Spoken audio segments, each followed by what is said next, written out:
Hi ആൾ hi ആൾ അപ്പോൾ നമ്മൾ കഴിഞ്ഞ ക്ലാസ്സിൽ, അതായത് കഴിഞ്ഞ വീഡിയോയിൽ വളരെ ഫണ്ടമെൻ്റലായിട്ടുള്ള കോർഡിനേഷൻ കോമ്പൗണ്ട്സിൻ്റെ ചില കാര്യങ്ങൾ മനസ്സിലാക്കി കഴിഞ്ഞു. അപ്പോൾ ഇനി അതിന് പറയാനുള്ളത് IUPAC nomenclature of coordination compounds ആണ്. അപ്പോൾ നമ്മൾ ഓർഗാനിക് കെമിസ്ട്രിയിലെ നോമൻക്ലേച്ചറിനെ പറ്റി പറയുമ്പോൾ പറഞ്ഞിരുന്നു, പണ്ട് കാലത്ത് ഒരു കോമ്പൗണ്ടിന് പേരിട്ടത് ആരാണോ കണ്ടുപിടിച്ചത് അയാളെ വിംസ് ആൻഡ് ഫാൻസിക്ക് അനുസരിച്ചായിരുന്നു.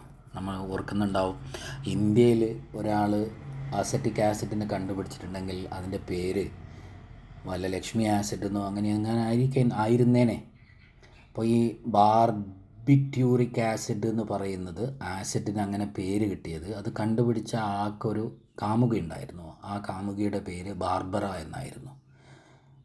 അവരുടെ ഓർമ്മയ്ക്ക് വേണ്ടിയിട്ടാണ് ബാർബിറ്റ്യൂറിക് ആസിഡിന് അങ്ങനെ ഒരു പേരിട്ടത്. അപ്പോൾ ഇത് കൺഫ്യൂഷനായി, കാരണം ഇന്ത്യയിലെ ആൾക്കുള്ള ഇഷ്ടങ്ങളായിരിക്കില്ല അമേരിക്കയിലുള്ള ആൾക്കുള്ള ഇഷ്ടങ്ങൾ. രണ്ടാളും ഒരേ കോമ്പൗണ്ട് കണ്ടുപിടിച്ചാൽ കൺഫ്യൂഷനാണ്. അപ്പോൾ ഈ കൺഫ്യൂഷൻ തീർക്കാൻ വേണ്ടിയിട്ടാണ് international union four pure and applied chemistry ഒരു പുതിയ നോമൻക്ലേച്ചർ സിസ്റ്റമായിട്ട് അന്ന് മുന്നോട്ട് വന്നത്. അപ്പോൾ അതുപ്രകാരം കോർഡിനേഷൻ കോംപ്ലക്സിനും പേരിട്ടിട്ടുണ്ട്. അപ്പോൾ നമുക്ക് ഒരു 3 എക്സാമ്പിൾ, വളരെ സെലക്റ്റഡ് ആയിട്ടുള്ള 3 എക്സാമ്പിൾ ഇതിൽ കൊടുത്തിട്ടുണ്ട്. അതിന് കാരണമുണ്ട്.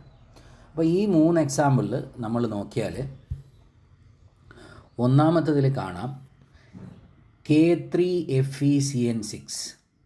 ഈ K3FeCN6 എന്ന് പറയുന്ന ഈ K3FeCN6ൽ ഈ K3 എന്ന് പറയുന്ന സാധനം പോസിറ്റീവ്ലി ചാർജാണ്.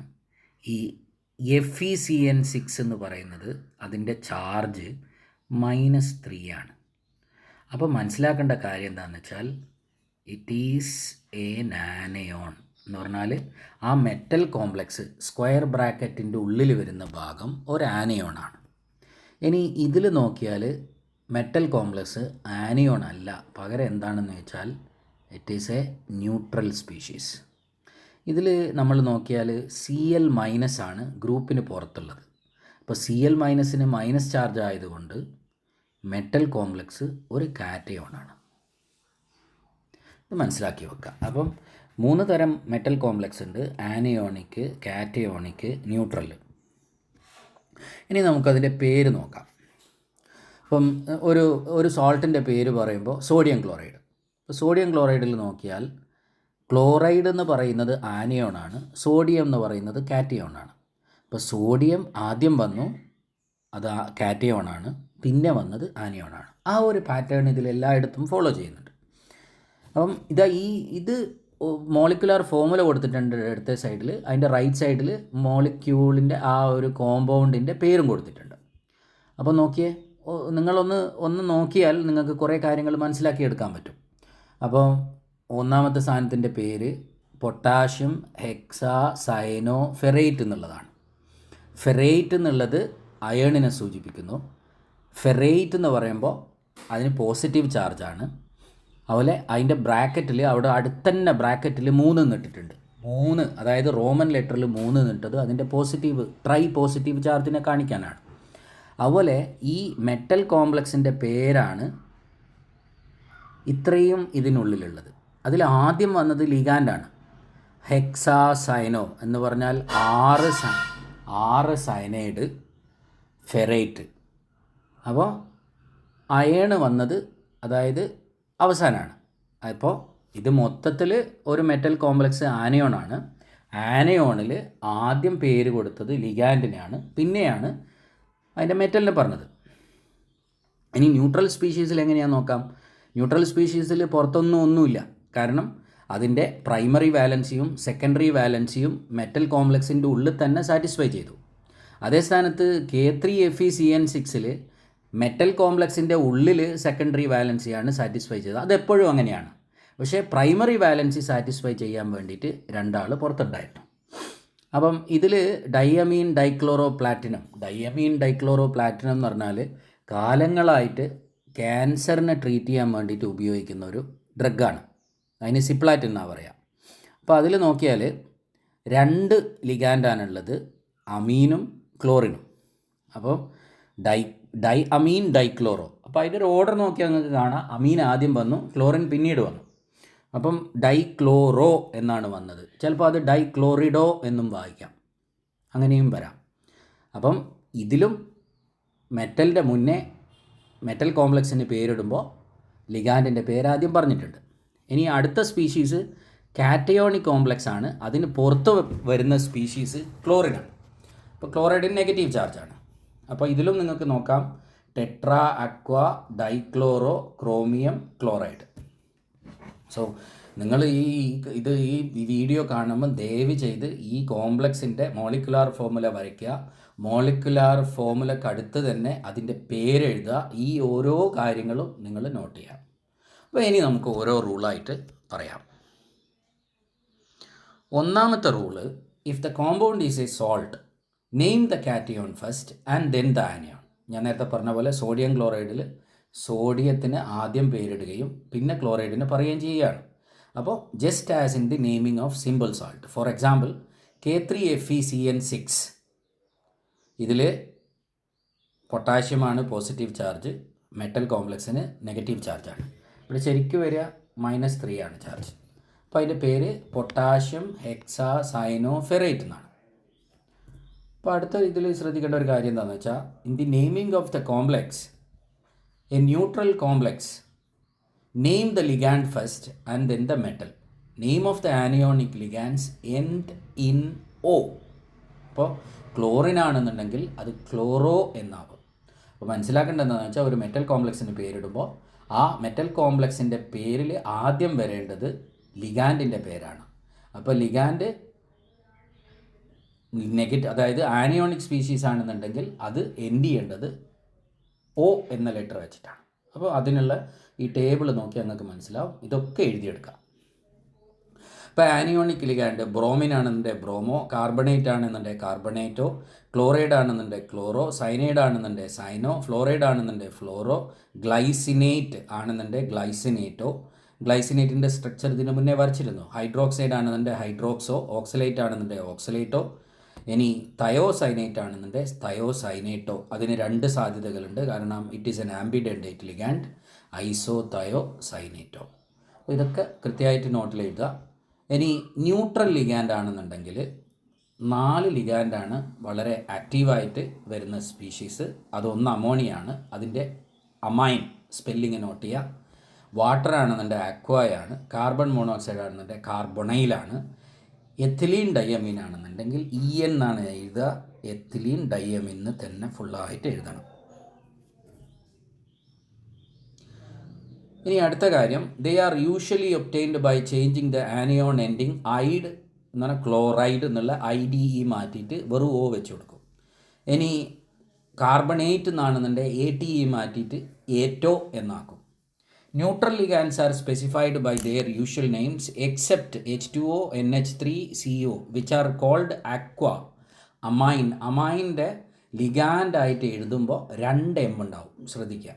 And carbonyl respectively. ഇനി the name of the complex is 1 word. അപ്പോൾ നമ്മൾ ഇതിൻ്റെ മുന്നിൽ നോക്കിയാൽ നിങ്ങൾക്ക് കാണാം, അതിൻ്റെ ഇടയിലൊന്നും സ്പേസ് ഉണ്ടാവില്ല. Potassium hexacyanoferrate, there is no space in between, it is a single name. ഇനി അടുത്തത്, if the complex contains more than 1 ligand, a particular type indicate the number with approximate Greek prefix di, tri, tetra, penta, hexa and so forth. അപ്പോൾ 2 അമീന് വന്നിട്ടുണ്ട് dye അമീൻ എന്ന് പറയും, 3 അമീന് വന്നിട്ടുണ്ട് try അമീൻ എന്ന് പറയും, tetra അങ്ങനെ പേരിടും, നമ്മൾ ഓർഗാനിക്കിലൊക്കെ ഇടുന്ന പോലെ. ഇനി അടുത്തെന്താണെന്ന് വെച്ചാൽ, the ligands are listed in alphabetical order. ഇപ്പോൾ 2 ലിഗാൻഡ് വന്നിട്ടുണ്ടെങ്കിൽ അപ്പോൾ നമുക്ക് കാണാം അമീനും വന്നിട്ടുണ്ട് ക്ലോറിനും വന്നിട്ടുണ്ട്. അങ്ങനെയാണ് വന്നെങ്കിൽ നമ്മൾ ആദ്യം അമൈന് പ്രിഫറൻസ് കൊടുക്കും, എന്നിട്ടാണ് ക്ലോറിന് കൊടുക്കുക. അപ്പം ഈ ആൽഫബറ്റിക്കൽ ഓർഡറിലാക്കുമ്പം ശ്രദ്ധിക്കേണ്ട ഒരു കാര്യം എന്താണെന്ന് വെച്ചാൽ, ഒരിക്കലും നമ്മൾ ഈ ഡൈ, ട്രൈ അങ്ങനെയൊക്കെ വന്നിട്ടുണ്ട് ഈ ഡൈയും ട്രൈയും നോക്കൂല. അപ്പോൾ നോക്കിയേ, thus tetra aqua proceeds dichloro in the name for the compound. അപ്പോൾ ഇതിൽ ക്രോമിയം കോംപ്ലക്സ് ആണ്, tetra aqua dichloro chromium 3 chloride. ഇനി അടുത്ത, if the name of the ligand itself contains a Greek prefix, for example ethylene diamine. Ethylene diamine എന്നുള്ളതിൽ di ഉണ്ട്. അപ്പോൾ പിന്നെയും dye ethylene diamine എന്ന് എഴുതുമ്പോൾ അത് ആകെ കൺഫ്യൂഷനാവും. അപ്പോൾ അങ്ങനെ വരികയാണെന്നുണ്ടെങ്കിൽ നമ്മൾ അങ്ങനത്തെ കോമ്പൗണ്ടിന് ഉപയോഗിക്കുന്ന ടേം 2 ഉണ്ടെന്നുണ്ട് ബിസ്, 3 ഉണ്ട് ട്രിസ്, 4 ഉണ്ട് ടെട്രാക്കിസ്, അങ്ങനെയാണ്.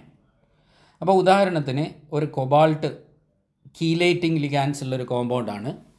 കൊബാൾട്ട് 3 എത്തിലീൻ ഡയമീനായിട്ട് കമ്പൈൻ ചെയ്തിട്ടുണ്ട്. അപ്പോൾ അതിൻ്റെ പേര് ട്രിസ് എത്തിലീൻ ഡയമീൻ, അത് ബ്രാക്കറ്റിലിടണം. Cobalt 3 chloride.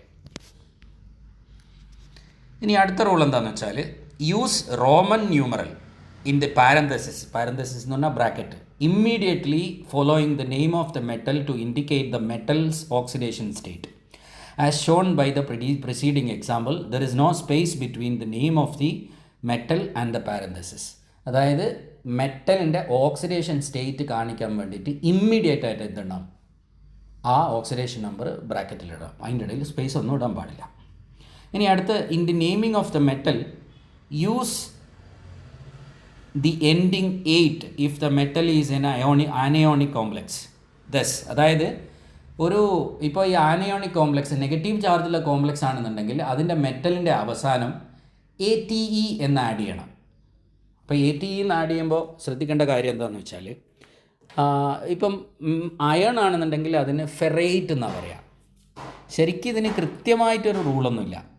If hexacyanoferrate anion, there are no simple rules for going from the name of the metal to the name of the metallate anion.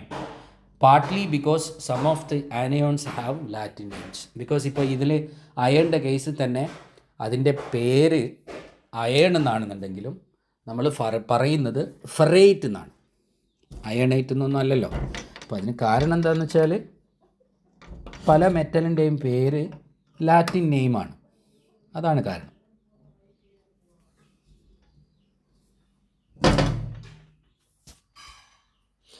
ഇപ്പം കുറച്ച് example കൊടുത്തിട്ടുണ്ട്. ഇപ്പോൾ aluminium ആണെന്നുണ്ടെങ്കിൽ aluminate എന്ന് തന്നെ പറയാം, അതിന് ലാറ്റിൻ നെയിമൊന്നുമില്ല.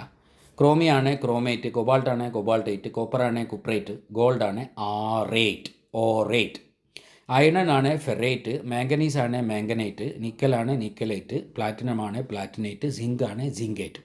ഇതൊക്കെ കൃത്യമായിട്ട് എഴുതി വെക്കണേ, ഇല്ലെങ്കിൽ മറന്നു പോകും. അപ്പോൾ നമുക്ക് കുറച്ച് എക്സാമ്പിൾ നോക്കാം. ഇതാ ഈ ചോദ്യം എഴുതുക. 1, 2, 3, 4. അപ്പോൾ ഇതിന് ഓരോന്നിനും നിങ്ങൾ എന്ത് ചെയ്യുകയെന്ന് വെച്ചാൽ സ്വന്തമായിട്ട് പേരിടുക. ഇപ്പം തന്നെ ചെയ്തു നോക്കുക. ചെയ്തതിന് ശേഷം മാത്രം മുന്നോട്ട് പോവുക, ഇവിടെ സ്റ്റോപ്പ് ചെയ്യുക. അതിൻ്റെ ഉത്തരം അടുത്ത് തന്നെ കൊടുത്തിട്ടുണ്ട്. ഇപ്പോൾ നിങ്ങൾ സ്വന്തം ചെയ്താലേ മനസ്സിലാവും.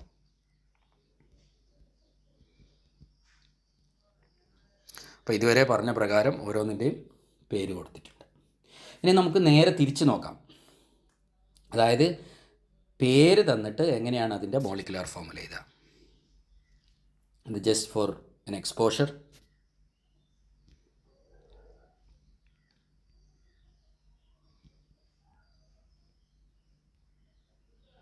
അപ്പോൾ ഈ 4 മോളിക്കുലർ ഫോർമുല നിങ്ങൾ സ്വന്തമായിട്ട് എഴുതി വെക്കുക.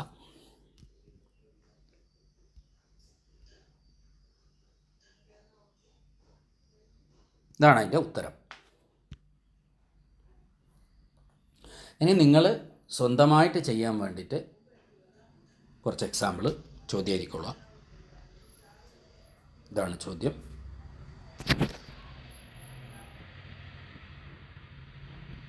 ചോദ്യം അങ്ങനെ തന്നെ എഴുതിക്കൊള്ളുക. ഇനി നേരെ ഓപ്പോസിറ്റ്, അതായത് കോമ്പൗണ്ടിൻ്റെ പേര് തന്നിട്ടുണ്ട്, അതിൻ്റെ മോളിക്കുലർ ഫോർമുല എഴുതണം. അപ്പോൾ ഇത്രയാണ് നോമൻക്ലേച്ചറിനെ പറ്റി പറയാനുള്ളത്. Thank you.